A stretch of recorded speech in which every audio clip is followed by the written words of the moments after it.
Well, the first week of the mission trip is over and we are up in Malava.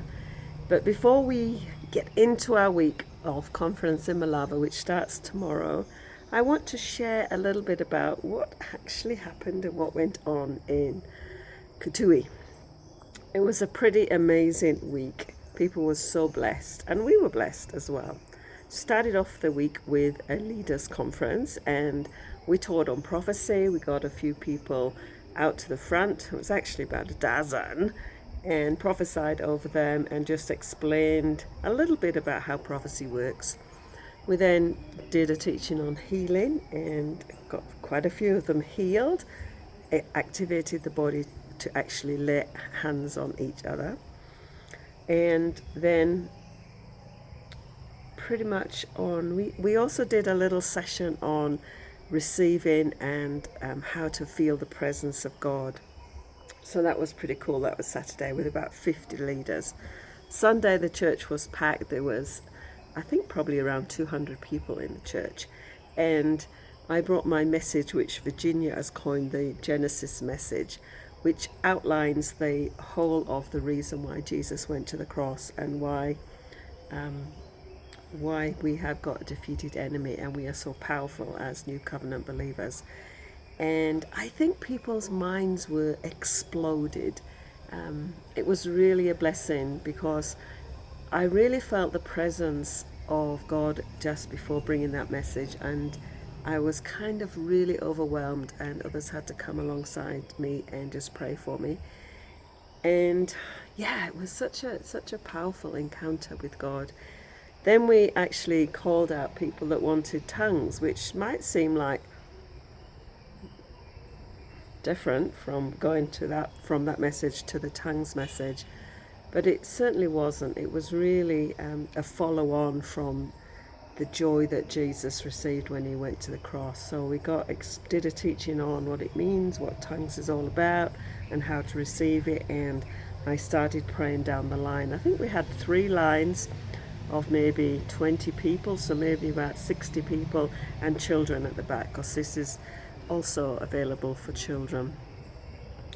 So I started praying for the first couple, and I think I got to like person number 3, and the Holy Spirit just went through the whole crowd, and they were all over the place. They received their tongues without me even laying hands on them.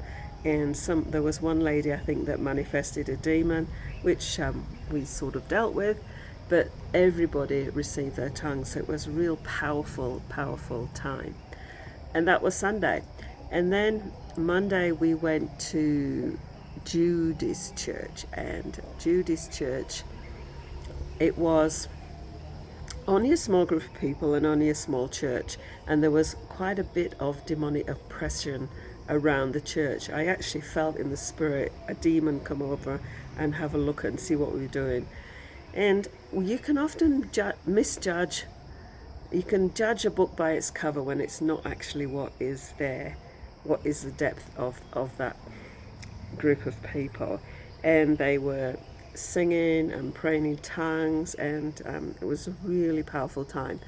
And then I brought the message on discernment of spirits and how that gift operates, because I felt with their environment that they were in that was a gift that they could certainly benefit from having. And then we finished off by ministering to some people and dealing with some emotional hurts and getting a few people healed. So then we get to Tuesday, which was scheduled as the healing and deliverance service, and it's a service that Bishop Elijah does every week. And we had, I don't know, maybe 150 people come. And as you walked into the church that morning, you could certainly feel that the presence was different. People had brought their issues with them. They come from far to this particular church each Tuesday for this healing and deliverance service. And we did a bit of a teaching to start with on healing, but before that, before we actually got given the microphone, we were going around and just praying for people. And in one corner, this woman starts to spit up and cough out a demon. She came for some further ministry a bit later, but that was it was pretty powerful. And then It took a little bit of organising people into groups because we did the service a little different from what they're used to. And we had 4 groups of people. Did we have 4? No, we had 3. So those that just wanted to have prayer and a blessing, and then those that felt that their issue was based on some witchcraft, either that they'd involved themselves with or that their families had involved themselves with, and the other was just for physical healing. And I was amazed by the number of people that came into the witchcraft line, so I had to shunt some off to the other side. And what we did, we took volunteers, those that felt they had a call on their lives to actually lay hands on the sick but didn't know how to, and we actually took them with us and trained them alongside us as we prayed for these people.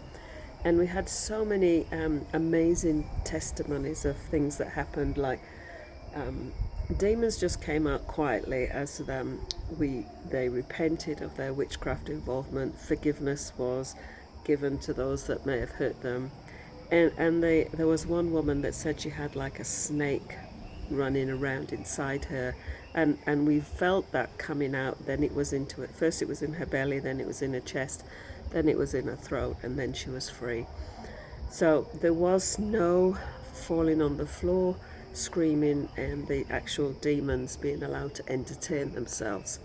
My colleague who was with me saw this little green gremlin type thing just going out of the church, and it turned and looked at her, and she looked at it, and it was like, she said it was like, oh gosh, she sees me, and she just told it to go, and it ran out of the church.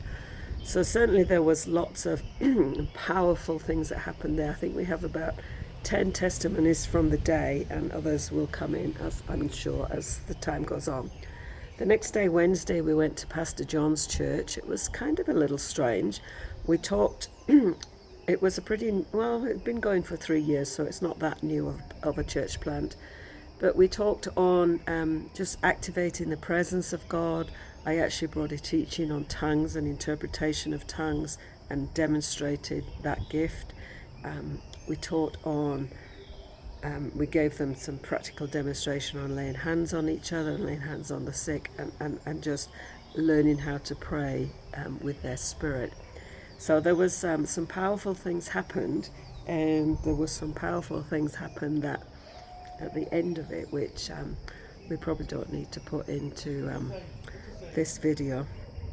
And so then we went to, on Thursday we'd ministered to the widows, and they were an amazing group of ladies, very entrepreneurial, things that they were doing. We helped them make some soap. I think we probably hindered them making some soap. And yes, it was powerful. A good powerful group of ladies doing something for themselves with what they had in the hand. So my colleague taught on dealing emotional healing, the steps that you can go through to deal with emotional healing, and I taught about who are we, what are you doing here, what have you got in your hand. And so then it was Friday, and it was our last day. We called into Mary's Church on the way back to Nairobi, and this was just a little structure in the corner of a field.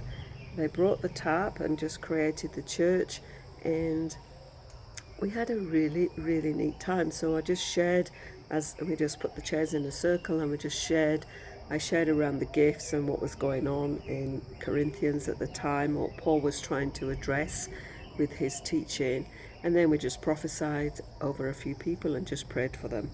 So that was our Kitui week. It was pretty amazing, and Malava has already got off to a good start, so watch out next week for the next update.